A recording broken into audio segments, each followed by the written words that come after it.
Bonjour à toutes et à tous et soyez les bienvenus dans ce 208e épisode de C'est quand la pause. Le podcast qui depuis 5 ans et demi d'automne continue décrypte pour vous les tendances du monde de la formation. Nous sommes en juin 2029 et cela fait maintenant 6 ans que nous n'avons plus vu le soleil à Bruxelles. Heureusement, dans cette obscurité continue, nous pouvons compter sur les lanternes de Nico, qui même en faisant la grève, comme aujourd'hui, sera capable d'allier divertissement, tendance et paroles de chercheurs. Et Jérôme, qui, doté d'une phosphorescence naturelle, nous servira de guide dans les méandres caverneux des escape games pédagogiques. Et pour ma part, je ferai la lumière sur la fonction de L&D spécialiste, ou plutôt la zone d'ombre qui l'entoure. Ça va les gars? Prêts à entamer ce 44e épisode qui nous emmène doucement vers la fin de cette 3e saison? De mon côté, ça va très bien. Prêt à être l'illuminé de cet épisode. Et en termes d'actu, pourquoi le 2029, 208e épisode? Il y avait une référence particulière ou t'as choisi la date comme ça? Non, je choisis des chiffres assez élevés. J'ai d'ailleurs eu du mal à me dire si c'est autant d'épisodes, ça veut dire que ça doit être autant d'années si on respecte un certain rythme. Donc il y a du calcul, mais n'allez pas vérifier parce qu'il est peut-être pas correct. Non, c'est juste que l'été tarde à venir et aujourd'hui c'est un jour plutôt lumineux, mais c'est un petit peu long. Donc c'était le petit point météo glissé dans l'intro. Ok. Rien de plus. On est tellement impatient d'atteindre les 40 degrés qui nous attendent pour cet été. Donc, oui, très bien. Ou les 40 ou 45 si on est en 2029, ce sera peut-être 45 degrés, effectivement. Mais moi, ce qui m'importe, c'est que vous êtes un peu mes soleils, hein, vous deux. Donc, je n'ai pas besoin d'avoir du soleil. Vous me réchauffez le cœur. J'ai l'impression que seulement, t'es scripté par ChatGPT. C'est parce que personne n'y croit que je me permets de le dire, hein, mais Okay. et voilà. Mais en dehors de ça, je suis quand même très content de vous retrouver ici pour ce effectivement 44e épisode déjà. Nico, qu'est-ce qui t'occupe pour le moment? Ce qui m'a occupé il y a un petit moment, mais c'est pour faire le lien avec le dernier épisode, c'était d'être présent à Montréal, à la fois au sommet du numérique et au colloque de recherche en éducation.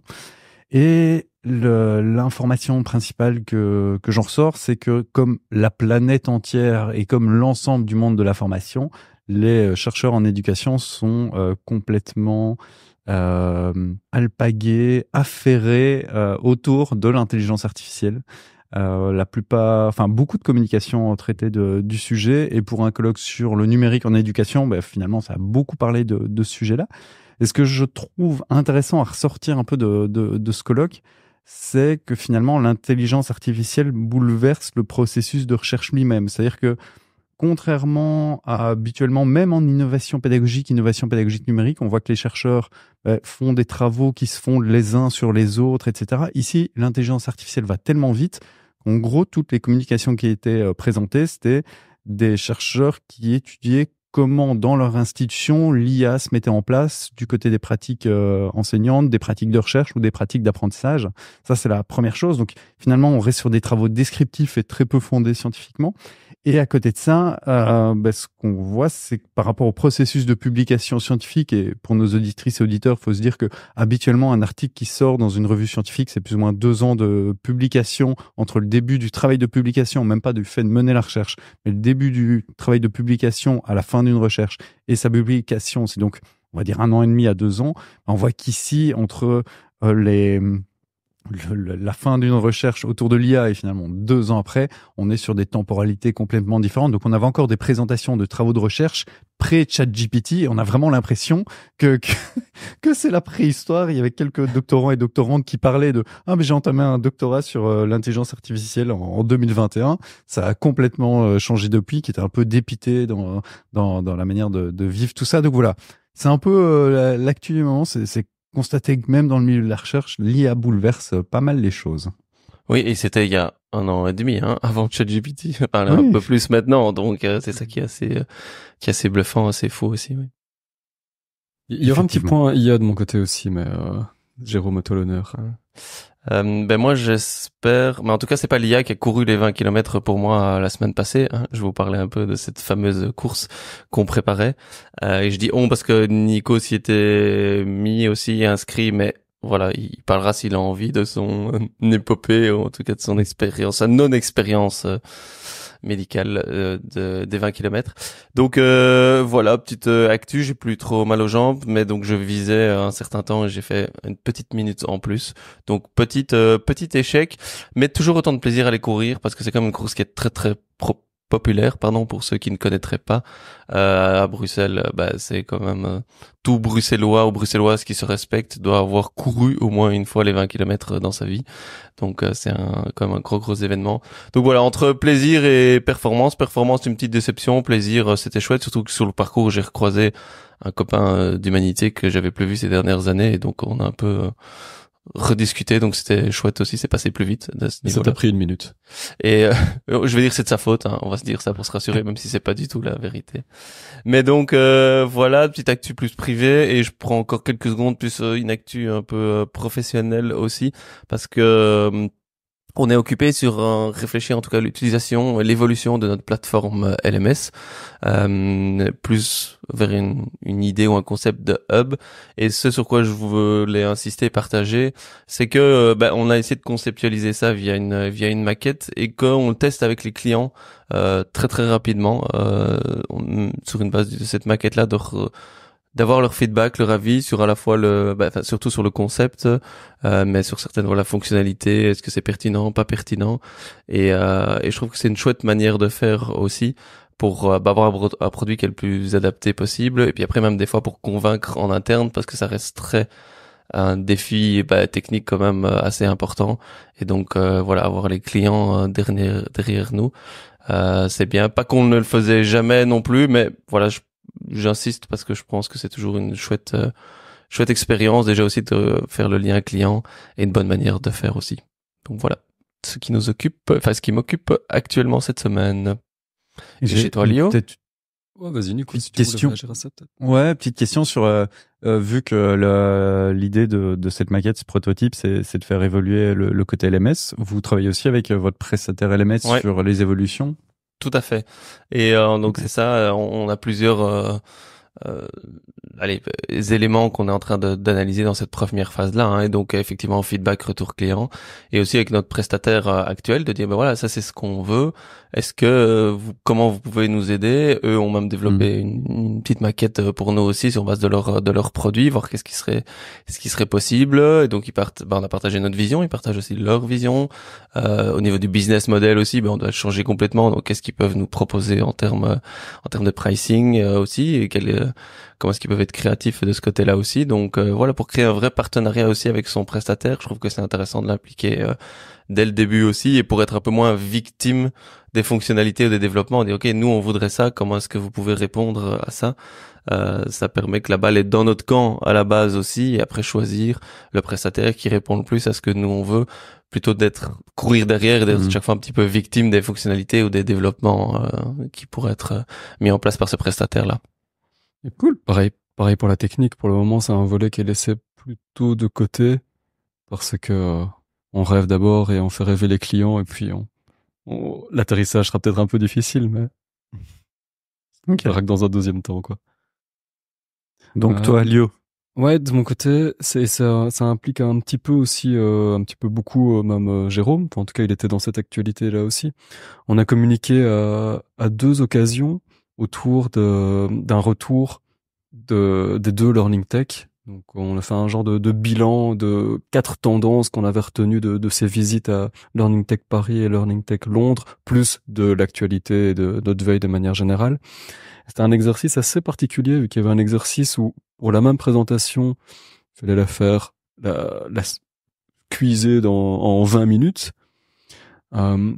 C'est-à-dire faire l'impasse sur des éléments de contenu, c'est-à-dire parler vite, c'est-à-dire oublier l'interactivité. Donc c'est tous des éléments un peu frustrants, mais c'est assez amusant malgré tout d'avoir cet exercice-là. Et le lendemain, Vraiment dans la foulée, c'est en parler devant un autre public, avec son écran interposé, donc pas face à ce public, mais en ayant 1h30 pour faire la même communication. Et là, tu te laisses aller, tu te laisses te perdre un petit peu. Il y a des moments d'interaction, et c'était super chouette.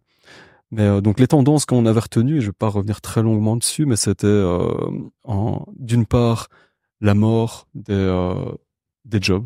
Donc il est plus question de parler en termes de job, de considérer le monde en termes de profession avec une fiche métier, mais clairement en termes de compétences et de tâches.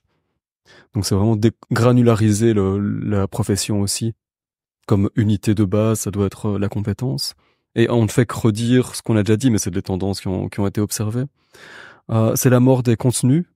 Donc pourquoi la mort des contenus?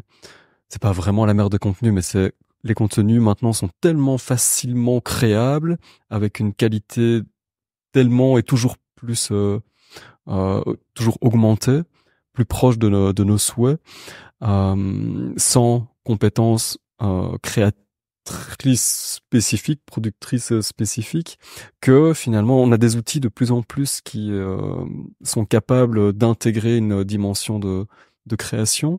Finalement, tout ça, c'est pas tellement dire que le contenu n'a plus de valeur, c'est surtout dire qu'on a du temps qui est dégagé pour le placer ailleurs.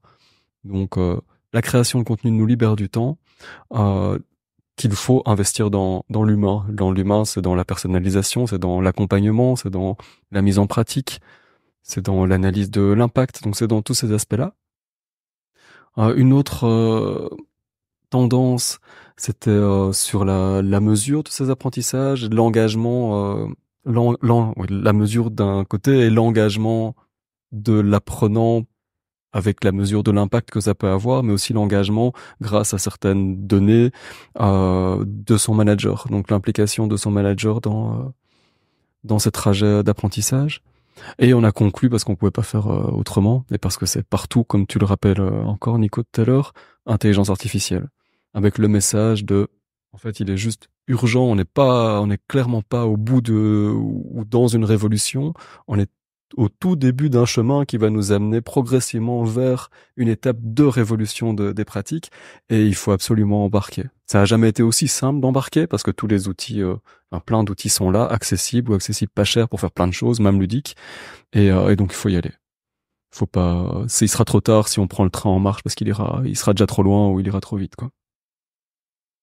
Voilà, un peu une chouette expérience, et l'occasion aussi de se poser un petit peu sur juste rétrospectivement qu'est-ce qu'on a vu, comment est-ce qu'on peut synthétiser ça. Et ça, souvent, c'est un exercice qu'on se permet plus de faire. En tout cas, pour ma part, c'est le passé est passé et tu portes pas un regard de constructif pour l'avenir dessus, et c'est frustrant la plupart du temps parce que c'est l'impression que tu peux pas t'accorder ce temps-là alors qu'il est nécessaire. Oui, c'est un peu comme en formation. Tu suis ta formation, tu dis elle est passée, c'est bon, alors que c'est justement que le début de quelque chose, quoi. Et c'est là que le travail commence. Donc oui, et en faisant ce genre de présentation et de partage, ben ça nous oblige à replonger dedans, à voir qu'est-ce qui est essentiel, qu'est-ce qui est pertinent pour notre public cible, sous quel format, quel message et autres. Donc c'est effectivement assez intéressant comme exercice à faire. Comment on peut le rendre activable, quoi. J'ai presque envie de dire que vous êtes totalement prêt pour la première chronique. Vous y êtes préparé, en fait. Mais en fait, oui, toute notre vie nous a préparé à cette fameuse chronique, Nico. Chronique numéro 1. Les tendances en formation. Sous-coté ou sur-coté? Aujourd'hui, j'ai décidé de faire grève. Oui, vous l'avez bien entendu, une grève de la chronique. Il n'y aura donc pas de chronique parce que je me fais le porte-parole syndical d'une série d'auditrices et d'auditeurs. Pour quelles revendications, me demanderez-vous? Les retours des jeux dans C'est quand la pause. Bref, aujourd'hui, pas de chronique, mais bien un jeu qui chronique et décrypte les tendances de la formation professionnelle. Toutefois, un épisode de CQLP sans que je cite un ou une chercheuse ne serait pas réellement un épisode de CQLP. Alors, je m'y colle maintenant et je vous partage la citation qui est à la genèse de ce jeu. Elle est de Brigitte Albero à propos du scénario récurrent qu'elle observe dans l'enseignement supérieur et que je vais étendre à d'autres contextes, ici la formation professionnelle. L'introduction d'un nouvel outil numérique en formation vise à mettre en œuvre la capacité d'adaptation et de modernisation des établissements. Le discours du politique va dans le même sens et au bout d'un certain temps, de plus en plus court, un autre objet apparaît, reléguant le précédent avant toute généralisation ou analyse cumulative des pratiques observées, sans évaluation donc ni bilan prospectif des acquis et des pertes associées à ces pratiques. Et finalement, sans effet significatif sur les structures ou le fonctionnement de l'institution. Le dernier objet venu balaie rapidement les espoirs et déceptions soulevés par le précédent et les problèmes de fond demeurent. En effet, Brigitte, je suis entièrement d'accord. Les tendances passent et trépassent dans le monde de la formation. Des tonnes de méthodes, de pratiques et d'outils émergent, se transforment ou tombent en désuétude. On dirait presque une série télévisée avec des rebondissements et des surprises à chaque saison. Là, c'était une citation de ChatGPT et pas de moi. Aujourd'hui, et puisque vous êtes en plein dedans, je le disais, suite aux 2 salons Learning Tech, nous allons donc passer en revue une série d'approches pédagogiques, d'outils et de types d'expériences d'apprentissage pour décider ensemble si ces tendances sont encore tendances. Et je vous pousserai même à un avis un peu plus tranché. Vous allez devoir me dire pour chacune s'il est actuellement sous-coté et donc que sa valeur n'est pas encore assez reconnue dans le monde de la formation, ou au contraire surcoté et qu'au-delà de la hype, il n'y a pas grand-chose derrière. Évidemment, il n'y aura pas de justement coté, car même s'il n'y a pas de point, on veut du débat. Est-ce que vous êtes prêts ? Chaud patate. Donc ça doit être des tendances, tout ça. On peut pas dire non, c'est pas une tendance. Voilà, enfin en tout cas de mon point de vue, ce sont des potentielles tendances, mais après peut-être qu'elles sont complètement passées. On commence avec la première parce que vous en parliez, enfin toi Lio t'en parlais déjà, les plateformes de contenu LinkedIn Learning et Coursera. Lio, je te laisse commencer puis on fera à l'inverse, Jérôme qui commence. Lio. En surcoté. Surcoté. Donc trop utilisé pour vous dans le monde de la formation. Oui, et la manière dont elles sont utilisées aussi. OK. Les communautés de pratique, Jérôme. Totalement sous-coté, sous-utilisé, sous-exploité. Complètement d'accord, ouais. On veut du débat, mais dites-nous déjà ici pourquoi sous-exploiter, qu'est-ce que C'est aller pour un principe un peu de social learning et apprendre de ses pairs en fait, et on l'apprend beaucoup et je pense que là la communauté de pratique sur base d'un intérêt commun, favoriser, faciliter ces échanges, ça permet d'avoir rapidement accès à de l'information qui est dans un contexte partage de bonnes pratiques qui a réellement été mis en place. Donc pour moi, il y a vraiment quelque chose à aller chercher de ce côté-là. Oui, et dans ce que j'observe, pour ma part, c'est que par les lieux où je suis passé, il y en a juste pas, c'est inexistant. Tout l'intérêt. Et donc, ouais. Ça se met même pas en place de manière informelle pour vous. Alors, c'est pas une communauté de pratique, enfin dans le sens où pour moi, si c'est purement de l'informel, on n'est pas dans une communauté de pratique. Pour moi, la vraie communauté de pratique doit quand même être facilitée. Donc, on devrait vraiment faciliter cet informel. Du coup, est-ce que ça devient du formel? On peut jouer sur les mots, mais pour moi, c'est encore plus puissant que uniquement de l'informel. Ok. Geniali, Lionel. Surcoté. Sous-coté.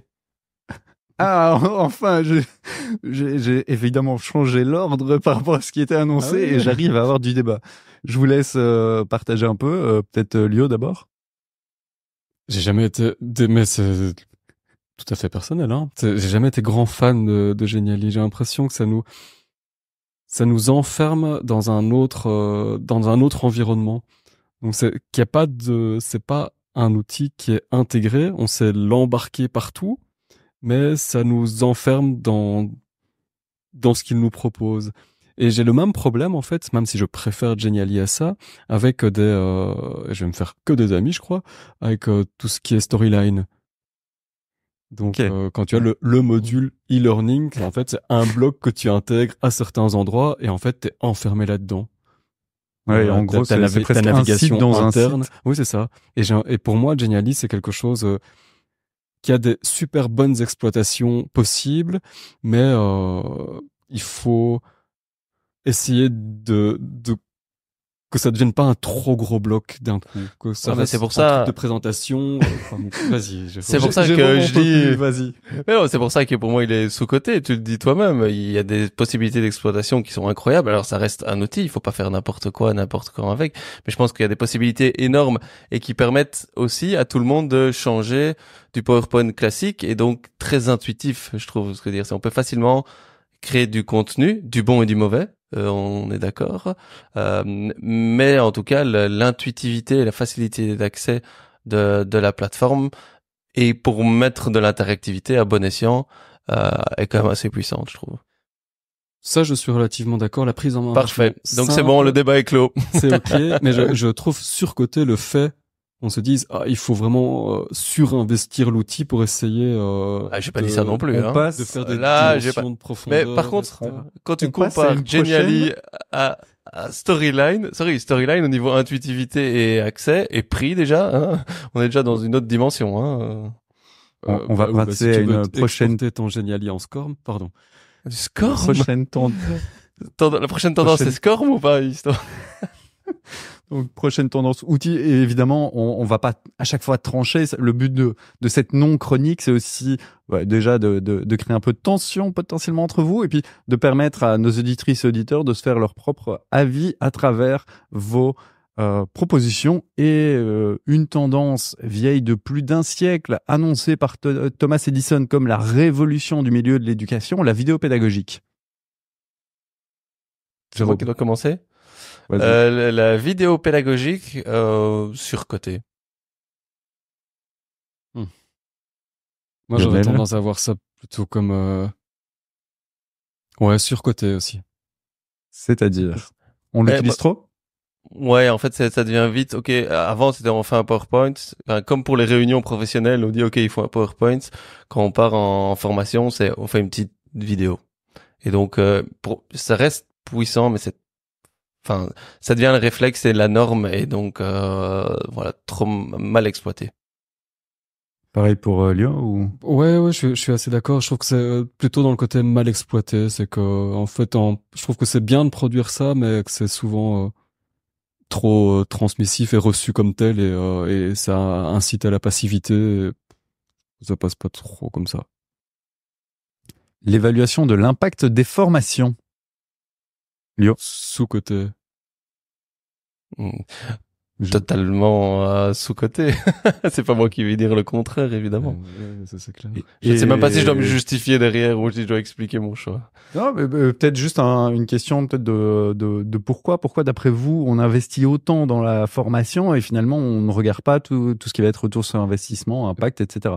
Je n'arrive pas à comprendre comment des organismes, Je trouve qu'on investit dans des contenus de formation. On n'investit pas dans tout ce qui est périphérique à tout ça, ni sur des analyses réelles de besoins, ni sur l'impact, ni sur les communautés de pratique qui sont autour.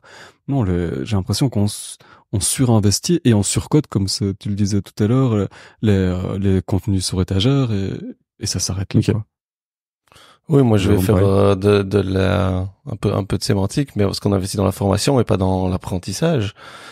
Et donc c'est surtout la consommation de contenu qui est mesurée, qui est culturelle aussi. Et donc vraiment quand on aura besoin de développer et de prouver qu'on développe réellement une compétence, on devra aller vers l'impact. Mais après c'est pas pourquoi est-ce qu'on n'arrive pas? Il y a cet aspect-là, comme je viens de dire. Pourquoi est-ce qu'on ne le fait pas? Parce que c'est pas facile non plus, et ça implique d'autres acteurs que uniquement l'apprenant lui-même aussi. Il y a tout son environnement, son manager, le contexte dans lequel il est, qu'il faut prendre en compte pour réellement mesurer un impact. Et donc cette approche plus holistique ou systémique rend la mesure plus difficile. Et par rapport à tout ça, le marketing de la formation ou des expériences d'apprentissage, donc un peu les actions de marketing et de communication autour des formations. Moi, je trouve que c'est sous-coté. Je trouve qu'on pourrait le faire mieux, de manière plus systématique.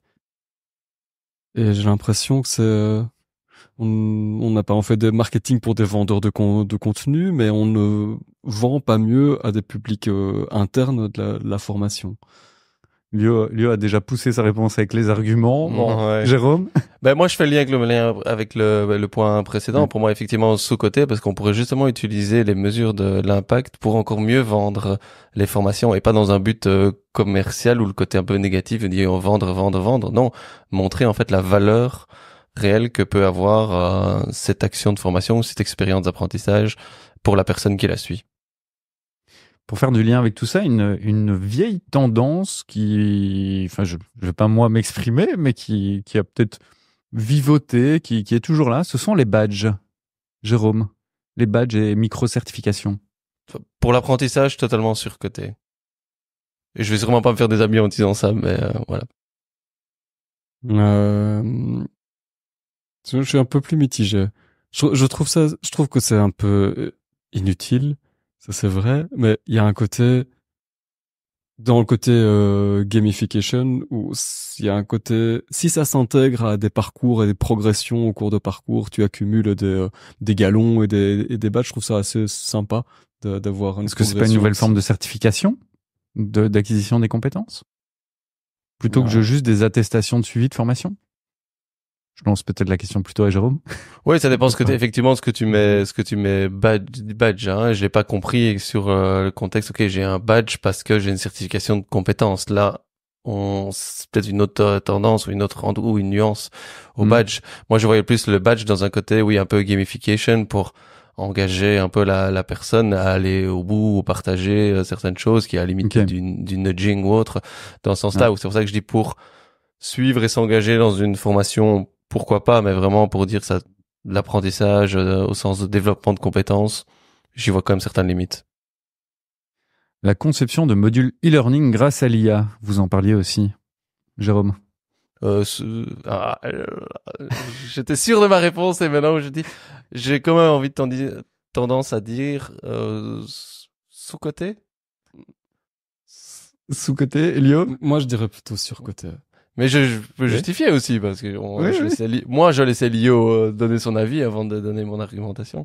Okay, non, merci, dans le sens où dans le sens où pour moi sous-côté c'est pas une fin en soi et on doit pas dire maintenant on fait tous nos modules via l'IA et se contenter de ça, mais ça permet pour moi de gagner du temps même pour quelqu'un qui a l'habitude et de le retravailler après, pourquoi pas, et de deux pour quelqu'un qui n'avait pas l'habitude de faire ça aussi, si l'IA peut l'aider à franchir le cap après avoir une première base de travail et en comptant sur le fait que l'IA va s'améliorer au fur et à mesure, j'y crois plutôt, oui, je suis plutôt positif. Pour moi, dans l'état actuel de ce qu'il est possible de faire, ou en tout cas de ce que je sais, je trouve que ça crée surtout du bruit. Et ça nous rend tous un peu capables de faire, mais pas vraiment capables de faire bien, et on n'a pas forcément les compétences pour estimer pour évaluer ce qu'on fait, et j'ai l'impression qu'après ça crée du bruit, quoi. Comme quand on a eu l'occasion de tous devenir des créateurs de contenu et de faire des films avec nos téléphones, j'ai l'impression que dans 95% des cas, il y avait rien de qualité mais sûrement très pratique pour de la communication, mais voilà, à des fins d'apprentissage, pas garanti. J'aurais envie de vous partager pas mal de choses là-dessus, mais on va passer à une prochaine tendance, l'apprentissage en situation de travail. Lio? Moi, je suis 100% pour ça, oui. Donc, je pense que c'est complètement sous-coté pour le moment. Ok. Pareil, totalement sous-coté. Je pense que ça vit, mais c'est pas encore suffisamment valorisé. Donc, c'est pour ça que j'ai plus tendance à dire sous-coté. Moi, j'ai l'impression que c'est partir de l'impact, en fait. C'est vraiment, tu vois directement de l'impact que ça aura, et je trouve que c'est ce qu'il y a de plus motivant, quoi. Alors, j'ai réduit ça au terme coaching, mais le coaching ou l'accompagnement individuel en formation, plutôt comme expérience d'apprentissage. C'est à moi? Jérôme, sous-côté, ouais. Lio?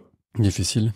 Oui, oui, pour ceux qui ne voient pas l'image, c'est juste à l'image quelqu'un qui réfléchit et là qui essaye de parler pour avoir un petit peu plus. Et ça vaut la peine, donc regardez la vidéo, parce que voir Lionel qui réfléchit, honnêtement, même moi, depuis que je le fréquente, je suis pas sûr de l'avoir vu très souvent, donc n'hésitez pas à aller voir la vidéo. Je bloque. C'est sous-côté. Il n'y en a pas assez selon vous, donc. Ouais, et moi, on est trop sur des one size fits all. on est trop sur des contenus et moins sur le coaching qui permet personnalisation, individualisation. Après, j'aime pas trop le mode coaching parce qu'on met beaucoup de choses derrière coaching actuellement aussi. Mais sur le principe, effectivement, d'accompagner, de faciliter, d'identifier, de mettre en place certains apprentissages pour développer les compétences. Ça, je pense que ça va être même, de plus en plus ce qui va se passer pour pouvoir, et en se déchargeant du contenu, la création de contenu et autres, de pouvoir vraiment avoir plus d'impact en investissant là-dedans. Ok. Une dernière tendance, parce que nous sommes déjà au bout du temps, l'apprentissage collaboratif. Lionel? Je crois que c'est sous-coté. Mais je crois. Pas sûr. Mais non, c'est parce que je suis pas sûr que ce soit utile pour tout le monde. Mais pour ceux pour qui c'est utile, je crois que c'est sous-coté, oui. Jérôme? Tu te justifies toujours avant de me laisser parler. Je vais pas sortir un joker, mais qu'est-ce que tu entends derrière apprentissage collaboratif? Il a droit d'être joker, lui. En quelque sorte. Poser une question de clarification. Ça, simplement. C'est amener beaucoup plus les apprenants et apprenantes à collaborer lors des parcours de formation, qui soient à distance, en présence, donc à travailler ensemble, faire du travail de groupe, de l'échange, des études de cas ensemble, de l'échange d'expériences, etc. Totalement alors sous-côté, effectivement, et ça rejoint par rapport aussi un peu communauté de pratique, échanges sociaux, et je pense que là on a beaucoup plus à apprendre des autres apprenants que des formateurs, et je vais pas me faire des potes là, mais voilà. Le nombre de fois où Jérôme aura dit je me fais pas des amis avec cette chronique. Oui, je suis désolé, mais je préfère aller quand j'ai certaines convictions, alors peut-être qu'elles sont fausses, et certaines sont sûrement fausses aussi, mais voilà, je les partage avec vous aussi. Je vous remercie tous les deux pour cette non-chronique, ce jeu et les jeux qui reviendront peut-être. Ah, Jérôme, tu voulais ajouter un truc? Ouais, parce que nous, on s'est beaucoup mouillé, Nico, mais toi, c'est un peu facile. Oui, c'est parmi toutes celles qu'on a citées, quelle est la plus sous-cotée et la plus surcotée selon toi?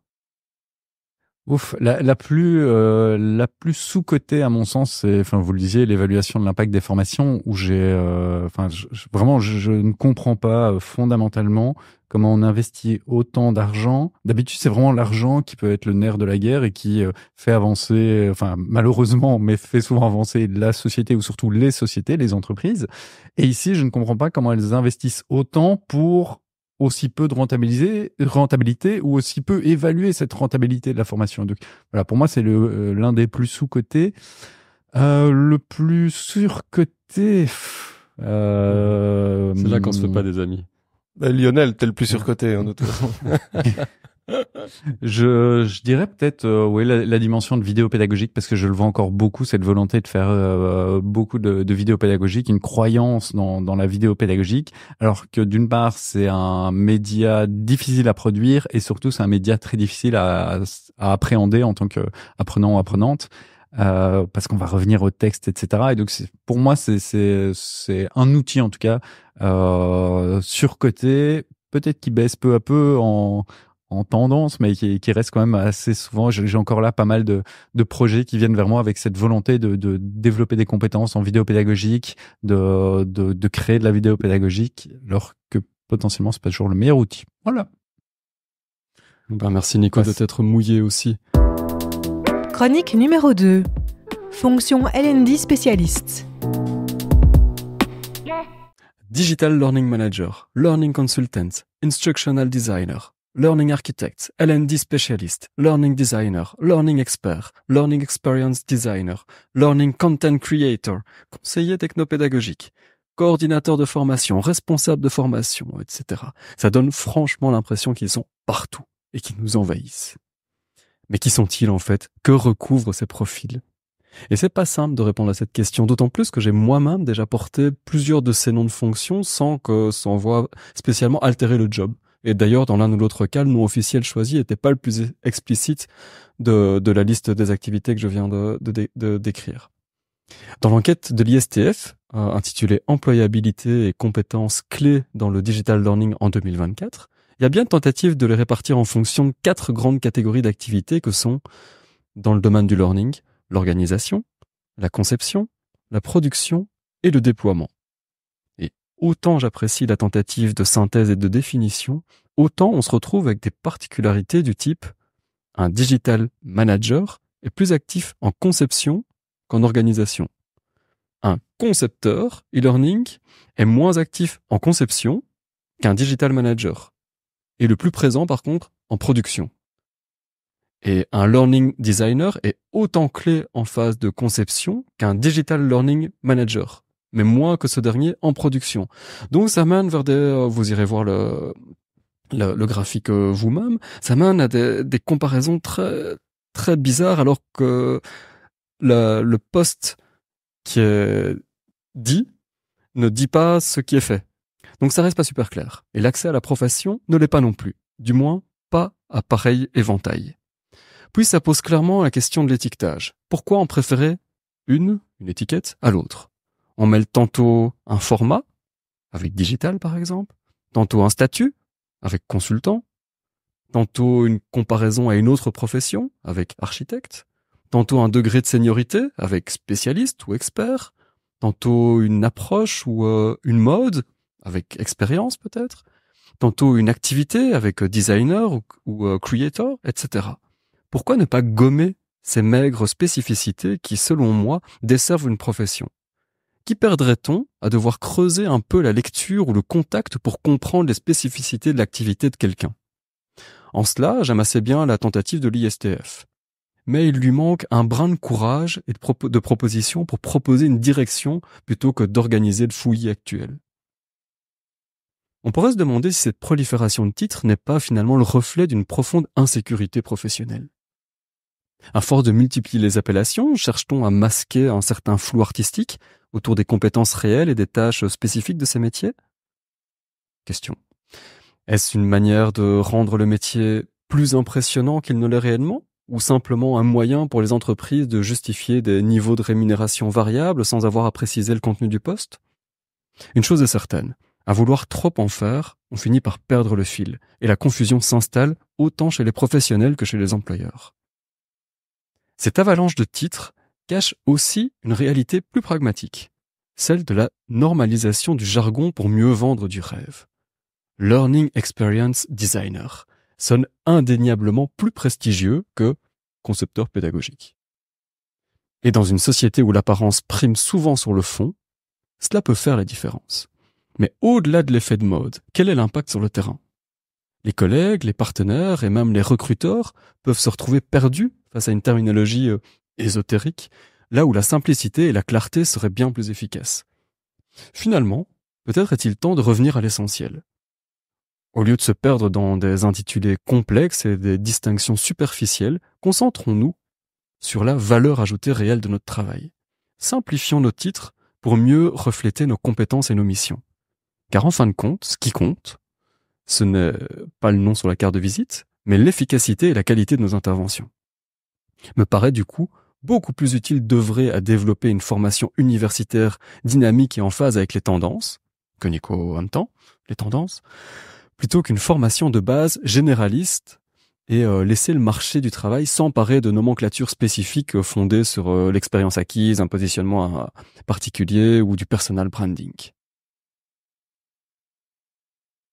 Ça pose plein de questions. Ça, et j'ai envie de commencer peut-être en t'interpellant, vu que tu t'es peut-être senti interpellé aussi, Nico, alors qu'il n'y avait pas la moindre attaque, à la limite un petit clin d'œil. C'est comment est-ce qu'on choisit un nom de fonction? Parce que finalement, toi, tu as eu l'occasion de le choisir. Est-ce que c'était un choix? Est-ce que ça s'est imposé à toi? C'est ton activité qui dit ton nom ou c'est du branding? Comment tu as fait ça? J'ai effectivement pu choisir, et juste pour introduire ça, j'ai accompagné la semaine passée un organisme de formation à choisir des membres de son équipe, et ces membres auraient pu se retrouver dans les appellations présentées ici, et là c'était des experts pédagogiques.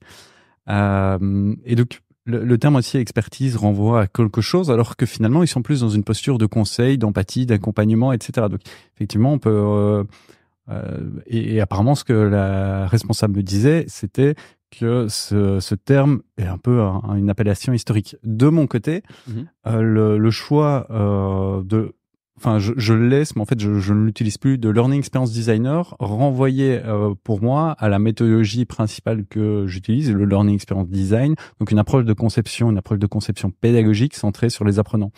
Aujourd'hui, et en fait, c'est pour répondre vraiment à la question de comment choisir, pour moi, je le choisis en fonction de mes clients, prospects ou du public que j'ai face à moi, et ce que je remarque qui fonctionne le mieux pour définir ce que je fais aujourd'hui, qui n'existe pas, en tout cas qui n'était pas présenté dans tes termes, c'est je me définis comme consultant en innovation pédagogique, parce que j'ai effectivement souvent une approche de consultance, donc à œuvrer à un niveau stratégique en faisant des missions à la fois d'audit puis de conseil avec recommandations et d'opérationnalisation avec de la mise en œuvre, ce qui est l'objet des boîtes de consultance, et en innovation pédagogique parce que ça prend l'ensemble de toutes les actions qui peuvent être mises en œuvre pour améliorer la qualité des apprentissages. Donc c'est comme ça que je le fais, et le pourquoi derrière, c'est vraiment par clarté. C'est pour ça que je suis passé peu à peu de digital learning architect, parce qu'en fait il n'y avait pas que le numérique dans ce que je faisais, de learning experience designer parce que ça focalisait sur l'approche mais que les personnes ne comprenaient pas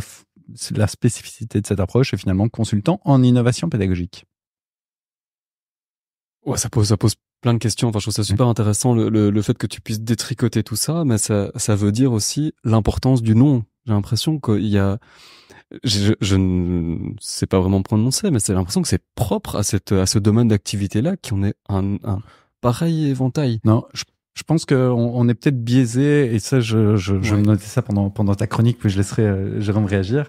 On est peut-être biaisé par le côté LinkedIn et le fait qu'il y ait quand même pas mal de personnes qui soient freelance, ou du moins qu'on voit beaucoup de personnes freelance qui ont la possibilité de choisir leur nom. Donc il y a ce premier aspect-là, c'est qu'effectivement elles choisissent leur nom pour se vendre, etc. Et que tout le monde essaye de se démarquer des uns, des unes, des autres. Je trouve quand même que les termes renvoient à des spécificités métiers très différentes, et que même, pour reprendre le terme Learning Experience Designer, il peut y avoir plusieurs spécificités derrière. Et puis dans notre domaine, en fait, lorsqu'on voit le milieu universitaire avec des conseillers pédagogiques, le milieu universitaire belge n'a pas le même terme, donc conseiller pédagogique, que le milieu universitaire français qui parle d'ingénieurs pédagogiques, qui ne sont pas du tout les mêmes termes dans le milieu de la formation, et donc il y a à la fois une diversité d'appellations dans les institutions, et puis une diversité par rapport au branding des freelance, indépendants et sociétés. Jérôme, tu voulais réagir? Non, merci. Je pense que c'est les titres un peu de fonction. Alors peut-être qu'on est plus attentif dans notre secteur, mais je pense qu'il est un peu partout. Je pense qu'on va en marketing ou en sales, où c'est des customer impact, customer success, ou même en HR, des chief happiness. Enfin bon, voilà, on sait que là aussi il y a des termes très marketing aussi. Mais ça n'empêche pas de se poser les questions telles que tu les présentes aussi ici, Lio, de finalement qu'est-ce qu'on fait, qu'est-ce qu'on veut faire, et que ça se reflète. Je pense que c'est comme beaucoup de choses, souvent multifactoriel aussi, et dans des entreprises, et pour être confronté moi-même aussi à devoir des fois recruter des personnes et mettre des titres de nouvelles fonctions auxquelles moi j'accordais pas spécialement beaucoup d'importance non plus. Je me dis ce qui compte c'est le job qui sera fait derrière et les activités, mais il y a rien à faire pour attirer des candidats. Première chose qu'ils vont voir, c'est le titre de fonction aussi. Il y a des personnes qui sont fort attachées à ça aussi, donc il faut en tenir compte aussi. À l'intérieur même de la boîte, il y a des fois des catégories de fonctions avec des noms qui doivent se retrouver. Donc, je pense que voilà, c'est un peu ce jeu en termes d'employer branding, de personal branding ou autre, qui rend les choses complexes, mais qui touche de manière générale un peu plusieurs secteurs en tout cas, et pas uniquement le nôtre. Après on va me dire ok, un comptable, il s'appellera comptable, il restera comptable. Mais même en comptabilité, on voit qu'il y a des fois entre budget, finance, enfin des fois il y a des termes contrôleur, enfin il y a plein de termes aussi différents qui peuvent être utilisés. Je pense que ce qui est particulier à notre secteur, c'est que on va arriver, on dit ok, je suis comptable. Les gens voient très bien finalement ce que c'est un comptable, peu importe le titre qu'ils ont. Tu te présentes comme comptable, très bien. Tu vas te présenter, tu dis je suis marketeer, ok, on voit ce que c'est un marketeer. Je suis commercial. je suis responsable formation, ingénieur pédagogique ou autre. Enfin, tu vois, il n'y a pas un terme un peu qui peut un peu rassembler et qui est explicite pour tout le monde non plus. Donc, c'est peut-être ça aussi qui pourrait créer plus facilement la conclusion, la confusion, pardon. C'est que c'est pas non plus un secteur où tout le monde qui n'y est pas confronté voit directement, ah oui, je vois ce que tu fais, quoi. Et surtout, c'est une grande chaîne on va dire, de production, même si c'est pas que de la prod, mais je veux dire une grande chaîne de travail avec vraiment différents lots de grandes compétences. Et donc, c'est là où, sur cette chaîne, il y a différents profils, etc. Alors que, ça peut être le même au niveau marketing, hein. Même marketing, il peut y avoir des gens plutôt digital, plutôt à la planification, plutôt à la stratégie, etc. Donc, mais ici, c'est vraiment l'élaboration de programmes de formation. On est quand même sur des chaînes de production assez longues. J'avais envie de vous lancer maintenant parce que vous avez été concerné plus ou moins par le domaine, chacun à un moment différent de votre vie, par le domaine de comment est-ce qu'on arrive à ces fonctions, la formation pour y arriver. Vous pensez quoi si vous avez une vision là-dessus? Toi, je sais que Jérôme, c'était très spécifique à l'un ou l'autre titre. Je sais pas comment c'était vendu, comment toi tu t'es dit c'est ça que je veux, là-dedans que je veux me former. Et puis peut-être que durant cette formation, il y a des branches qui te permettent d'aller plutôt vers l'un ou l'autre. Je sais pas, ça m'intéresse de t'entendre parler. Et toi, Nico, tu as une formation qui ne t'y amène pas directement, mais qui est liée malgré tout au sujet de l'apprentissage, évidemment. Jérôme, peut-être pour commencer? J'ai pas tout à fait compris ta question. Où est-ce que tu veux que tu t'es formé, toi t'as suivi une formation après oui, en digital learning. Ta maîtrise en quoi? C'était quoi le nom? Digital learning designer. J'ai même pas repris non plus, je pense. Oui, ben voilà. Mais oui, effectivement, le titre, et c'est la première chose qu'on voit, c'est comme les titres des formations, hein, parce qu'on pourrait faire le parallèle avec les formations. On voit le titre de la formation, on s'y inscrit sans avoir regardé en fait finalement c'est quoi qu'il y a derrière et quel est le contexte, hein. Et j'avais lu un chiffre à un moment que 90% des gens s'inscrivent sur base de titre de la formation. J'espère que 90% des gens ne trouvent pas un job uniquement via le titre de leur job aussi. Mais oui, alors c'était plus sur le contenu là, hein. C'est pas dire digital learning designer parce que j'ai envie d'être digital learning designer, c'est parce que j'ai envie de développer ou d'asseoir ou de consolider mes compétences en digital learning design, on va dire. Donc voilà, elle l'avait nommé de cette manière-là aussi. Et t'as un aperçu toi, Nico, de un peu l'offre de formation pour arriver à tout ça? Je dirais qu'elle est très pauvre pour l'instant, l'offre de formation, du moins en Belgique francophone. On a ce que j'ai suivi, un master en sciences de l'éducation.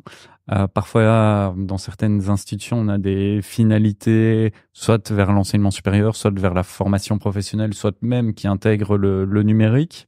Mais là encore, ça dépend. On n'est pas forcément sur de l'ingénierie pédagogique multimédia, par exemple, comme en France. Je dirais en France, on va avoir des spécialisations beaucoup plus poussées où on va avoir des organismes comme Open Classroom ou d'autres qui vont proposer vraiment des certificats en ingénierie pédagogique, etc. En Belgique francophone du moins, ce n'est pas le cas et donc y arrivent les personnes qui soit ont comme moi un background en pédagogie, soit ont comme moi aussi, de la pratique de terrain et qui finalement gagnent en expérience. Et donc, ils ont soit l'un, soit l'autre, soit les deux, mais n'ont pas été formés à ça de base, quoi. Mais, et ce qui est drôle, c'est qu'il y a pas vraiment c'est pas un titre requis pour certains jobs et il n'y a pas un accès à la profession spécifique. Quand on fait du recrutement, en tout cas récemment, moi je requiers pas qu'on ait tel ou tel certificat ou que c'est un must d'avoir suivi telle formation. Non. Après, ça rentrait dans les débats de quel diplôme il faut et l'importance des diplômes maintenant. Mais plus un constat qui n'a rien de scientifique, hein, mais dans les départements formation des entreprises, hein, donc dans les départements formation professionnelle, on voit les personnes qui composent ou qui remplissent les jobs de ces départements-là, il y a deux grandes tendances. C'est des gens qui viennent soit du business, et donc il y avait une expertise, une connaissance, et qui disent ouais, ça m'intéresse de les transmettre. Et puis ok, comme t'aimes bien la formation, bah tu intègres des départements L&D où tu es formateur, parce que t'as les connaissances et l'expertise contenue à la base. Et la deuxième, mais c'est plus des profils administratif aussi pour gérer l'organisation des formations, parce que ça reste pour beaucoup la consommation de formation, et donc il y a un côté organisation administratif qui est très fort, et donc là c'est pas un lien learning à la base, mais on rentre dans un département learning via ses compétences admin. Donc je dirais que c'est deux grosses tendances qui composent pour une grande partie les départements L&D des entreprises. Et dans tout ça, on devrait être capable de mesurer l'impact de la formation et instaurer des communautés de pratique. En sachant que c'est composé, du coup, si je caricature, et de nouveau c'est une caricature poussée parce que c'est pas la réalité, heureusement, mais parce qu'on a des experts contenu quand on vient du business, et on a des experts admin, mais donc vraiment sur l'aspect pédagogique, apprentissage, parce que alors c'est le fou la poule, peut-être, parce qu'il n'y a pas beaucoup de formation non plus en tant que telle en Belgique en tout cas, et qu'il n'y a pas des personnes à ces postes-là, c'est peut-être un peu le parent pauvre du L&D.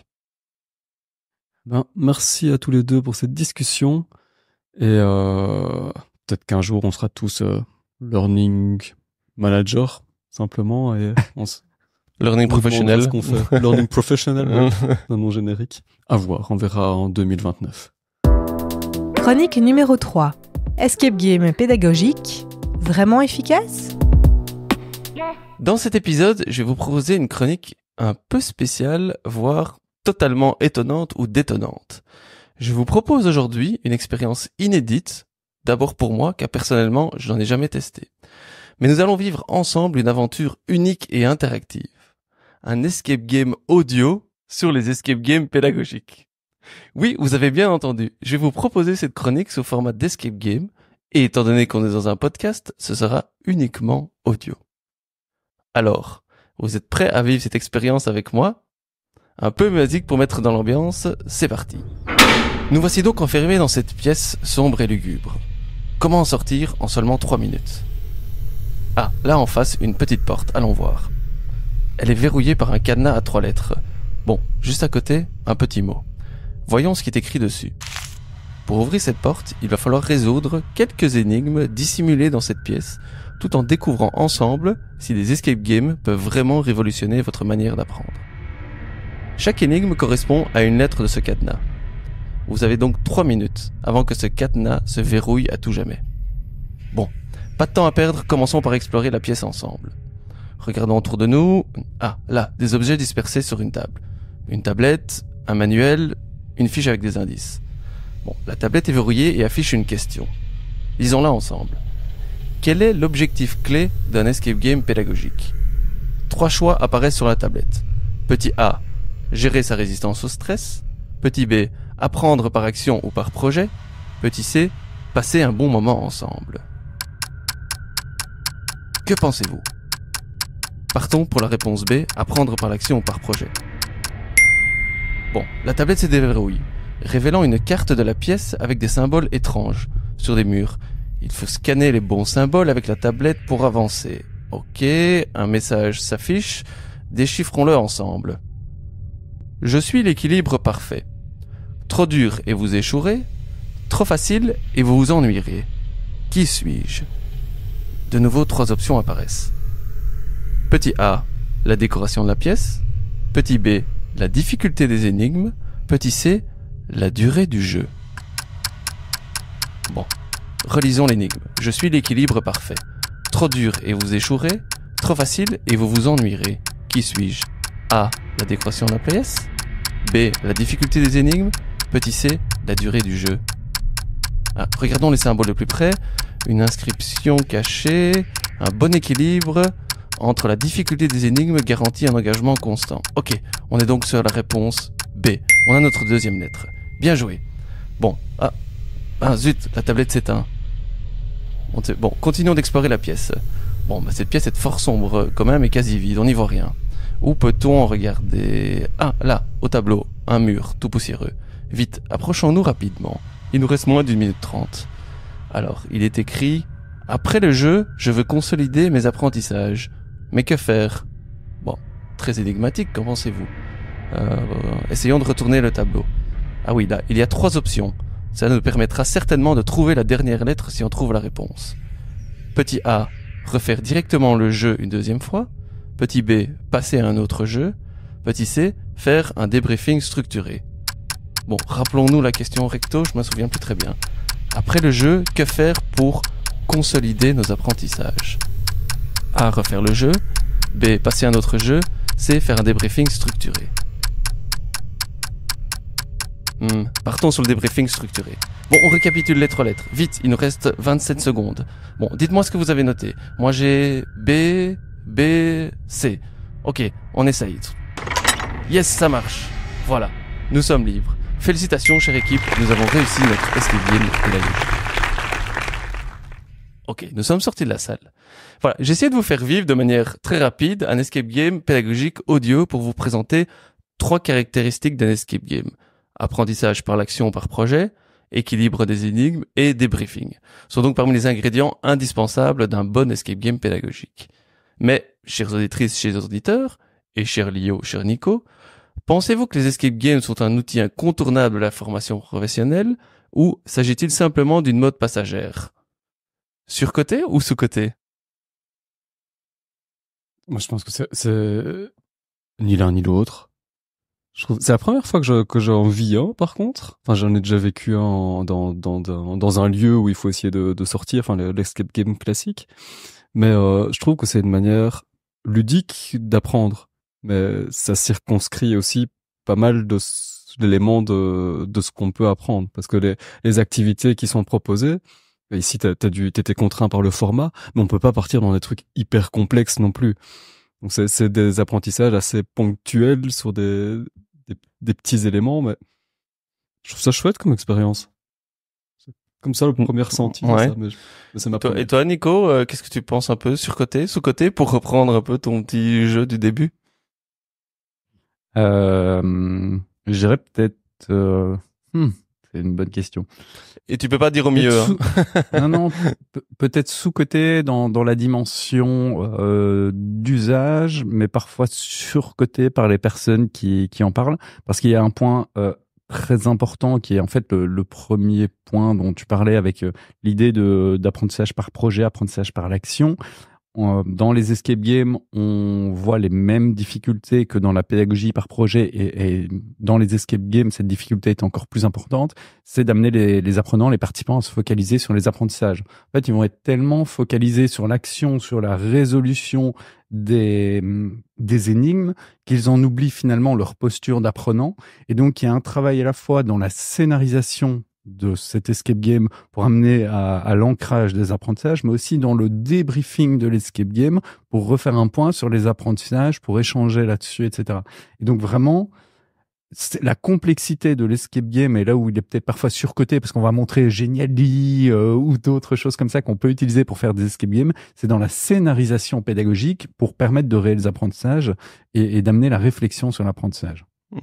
Mais le point que tu mentionnes effectivement de prendre une posture d'apprenant et pas juste d'amusement aussi, je trouve qu'elle est difficile parce que pour avoir moi-même déjà en dehors ici de la petite mini expérience audio mais aussi physique d'en avoir essayé d'en créer 2 vraiment de toutes pièces, j'ai jamais réussi à trouver cet équilibre entre oui il y a le côté fun et le côté apprentissage, et les gens étaient hyper engagés mais pas pour l'apprentissage en fait, et donc il y avait beaucoup de frustration, et donc à la fin c'était ouais, c'est génial, top, et donc on peut se dire bah ok cool, mais non, parce qu'ils ont pas spécialement, j'ai l'impression, appris non plus, mais ils ont passé un bon moment, et peut-être plus que si effectivement on l'avait fait de manière très très classique. Donc je trouve que c'est pas facile à trouver, à dire ok on joue sur le côté fun parce que c'est ça que ça amène aussi, et donc cet engagement, mais le but est quand même encore toujours de favoriser l'apprentissage. Ouais, le point là-dessus, c'est que j'ai l'impression que les escape games sont plus adaptés à des objectifs, si je reprends Bloom ou quelque chose comme ça, quand même des objectifs d'assez bas niveau. On est dans de l'information, de la connaissance, la description d'un processus, des choses comme ça. Si on doit aller plus loin dans l'analyse, etc., alors on peut évidemment le faire, Mais j'ai l'impression que ça va être en termes de rétroaction, de réellement d'ancrer les apprentissages, c'est beaucoup plus difficile, notamment dans la conception pédagogique. Donc c'est pour ça que ça se voit beaucoup pour des objectifs plutôt de bas niveau, les apprentissages des règles de sécurité, etc. Et puis la réflexion qui vient après, c'est est-ce que pour des objectifs comme ceux-là, l'escape game n'est pas un coût-bénéfice complètement disproportionné par rapport à l'atteinte de ces objectifs-là. Ouais. Non, mais allez, pour répondre à ta question sur base de l'expérience que je donnais, moi je trouve que le temps que j'avais investi dans la création de ces escape games, alors oui, les gens s'étaient bien amusés et donc ok, on voit ce retour-là, mais vraiment dire le temps qu'on a passé dans la création, aussi bien au niveau de la création des énigmes, des scénarios et du matériel aussi, de mettre un peu de matériel à disposition. Par rapport à l'apprentissage, moi j'étais fort frustré, pour être tout à fait honnête, hein. Donc voilà, j'ai pas moi personnellement réussi à trouver ça aussi. Et de ce que j'entends aussi, c'est on est beaucoup sur le côté c'est cool, c'est génial pour l'expérience en tant que telle, mais vraiment pour l'apprentissage, je pense que c'est très très difficile d'arriver à quelque chose de satisfaisant. Je crois que c'est pas, comme vous le dites, en un mot, c'est pas rentable.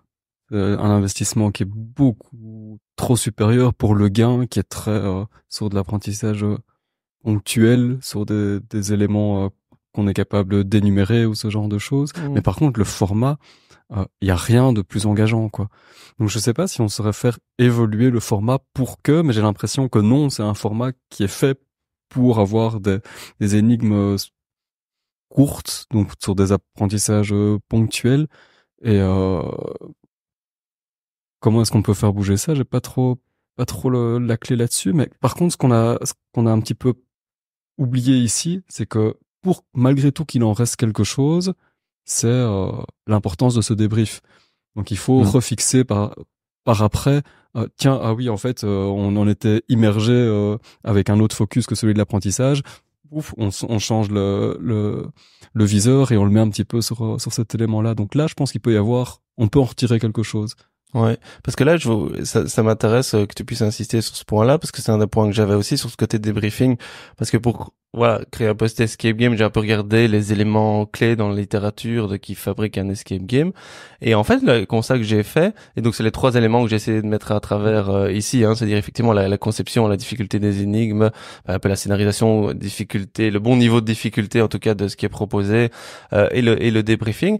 Est-ce que finalement c'est pas 3 principes pédagogique de toute expérience, de dire en fait avoir une bonne scénarisation, avoir ajusté au bon niveau qui correspond aux apprenants et faire un débrief après. Là on le voit pour créer un escape game, mais dans tout trajet ou expérience d'apprentissage, est-ce que c'est pas des éléments qui reviennent tout le temps finalement? Oui, si, normalement. Et puis normalement, c'est ça que je veux dire. Peut-être que c'est pas toujours le cas, mais finalement c'est peut-être vers ça qu'on devrait aller. Et donc ça met en cause peut-être des choses qui, alors peut-être dans l'escape game on oublie ça, mais est-ce que de manière générale on l'oublie pas ou on n'insiste pas suffisamment sur l'importance de ça?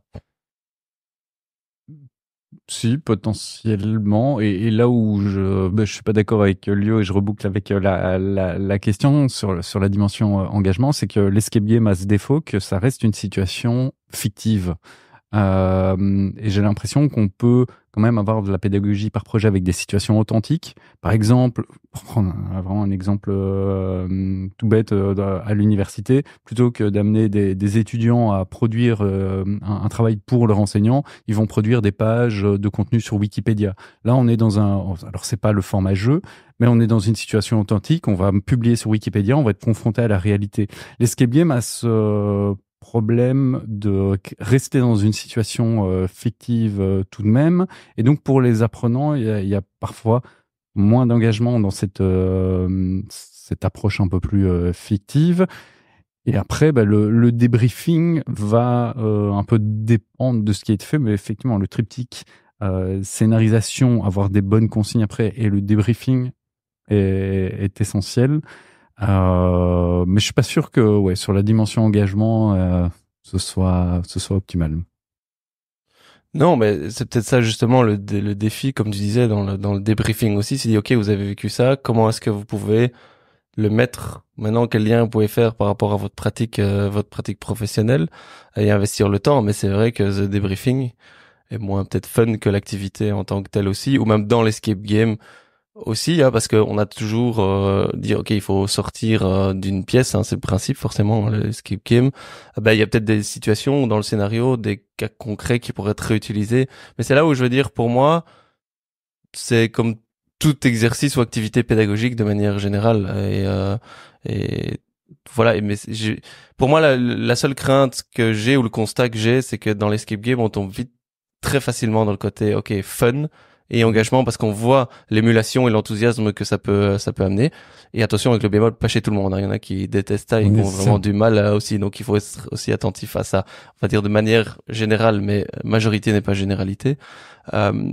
Mais donc du coup on tombe là-dedans, et après c'est difficile de raccrocher à des vrais apprentissages.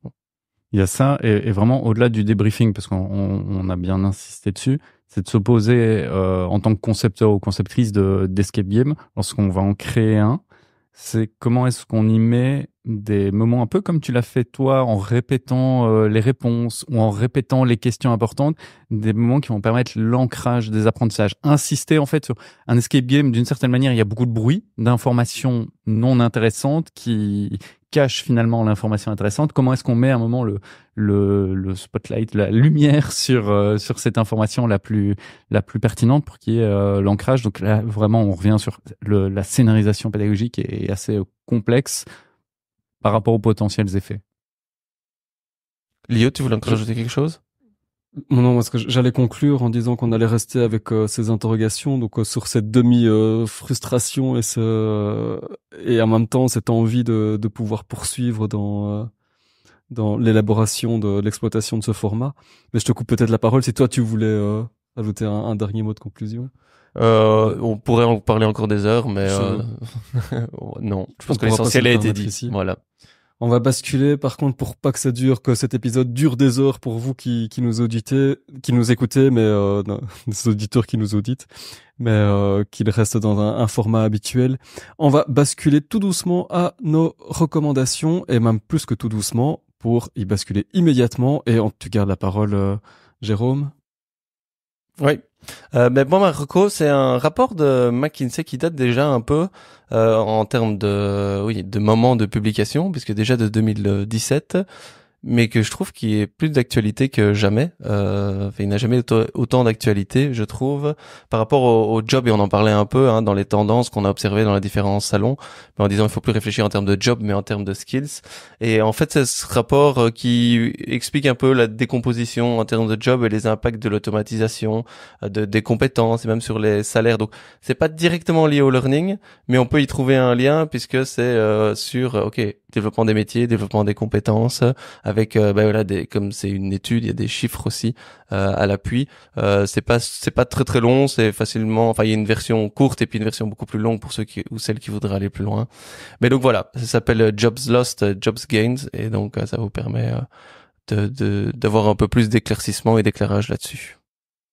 Top, merci. Je prends la main et je vais présenter un bouquin que je suis à la moitié de la lecture, et c'est d'un philosophe qui enseigne en Belgique, c'est Marc Ouniadi, je le prononce peut-être très mal et que je ne connaissais pas, et dont le bouquin est paru en mai dernier, en mai 2024, c'est Déclaration universelle des droits de l'esprit humain. Si ça intéresse, je montre la couverture à la caméra.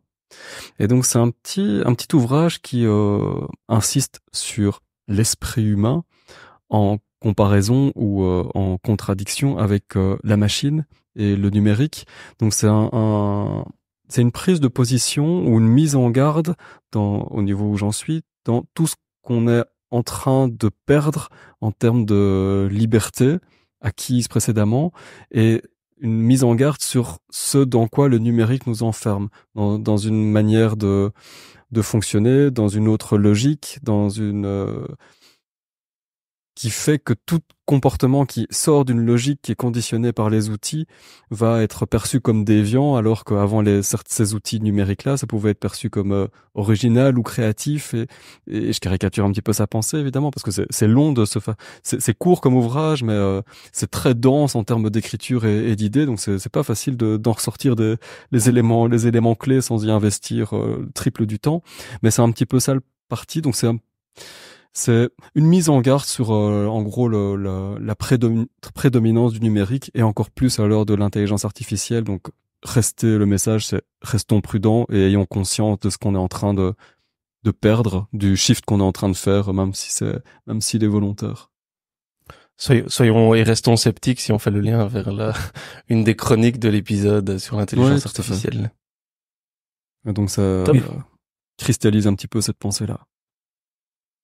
Nico, tu voulais réagir ou bien partager? J'allais réagir avec une recommandation complémentaire, c'est que Marc Ognadi fait partie du collectif Alter Numéris, qui est un collectif qui propose une approche critique du numérique dans pas mal de domaines, collectif auquel j'ai participé, mais ça va de environnement et numérique, les aspects liés à la 5G, la démocratie numérique et pas mal de sujets, la santé aussi numérique.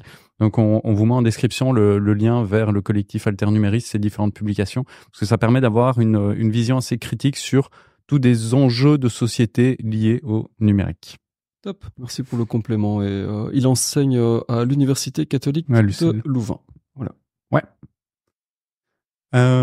Et ma vraie recommandation derrière, c'est la toute récente newsletter de Jonathan Petier, newsletter qui s'appelle Impact Formation, qu'il a débuté en avril, si je me trompe pas, et dans chaque édition, il propose un défi à relever relatif à l'évaluation ou à l'amélioration de l'impact des formations. Donc, comment rester insensible à cette proposition de valeur. Et pour y répondre, c'est une structure assez simple. Dans chaque édition, c'est une explication du défi, son approche pour résoudre ou attaquer ce défi, puis ses conseils pour que les lecteurs et lectrices puissent passer à l'action. Ce sont des éditions hebdomadaires, donc il tient le rythme avec quand même un format assez court, contrairement à certaines newsletters où les formats sont assez longs. Lui, ça reste, on va dire, entre 4, 5, 6 minutes de lecture et c'est assez impactant. Donc, je vous invite vraiment à découvrir sa newsletter Impact Formation. Surtout qu'on a tous dit que c'était une tendance sous-cotée pour l'instant, la mesure de l'impact. Donc, si vous ne savez pas comment vous y prendre et que vous voulez rendre ça à sa juste valeur, effectivement, une bonne reco. Il y a pas très longtemps, on parlait des formats courts aussi, qui ont un gros impact, donc allons-y. Alors maintenant, le but, c'est de placer le plus de liens vers tous nos épisodes et toutes nos chroniques dont on a parlé jusqu'ici. Mais bon, là, on a... Merci beaucoup à tous les deux pour vos recos. Merci à vous, chères auditrices et auditeurs, de nous avoir suivis jusqu'ici. On arrive au bout de ce 44e épisode, tout doucement au bout de la saison 3, mais on n'y est pas encore, rassurez-vous. Si cet épisode vous a plu, n'oubliez pas de, première chose, en parler autour de vous, c'est très simple. Le faire connaître à des personnes qui ne le connaissent pas, en discuter avec des personnes qui l'écoutent également, partagez avec nous sur les réseaux sociaux vos propres recommandations et aussi via l'outil que vous utilisez pour nous écouter, une petite étoile, ça fait un bien fou au moral et ça nous encourage très fort à poursuivre. Voilà, donc merci beaucoup à tous. Passez un beau mois de juin, j'espère sous le soleil et la lumière. Merci beaucoup Jérôme pour cette expérience. Merci beaucoup Nico pour ce retour du jeu en force. Et à très bientôt tout le monde, à très bientôt tous les deux. À bientôt. Salut, à bientôt. Bel été. Si vous aimez le podcast, dites-le à vos amis.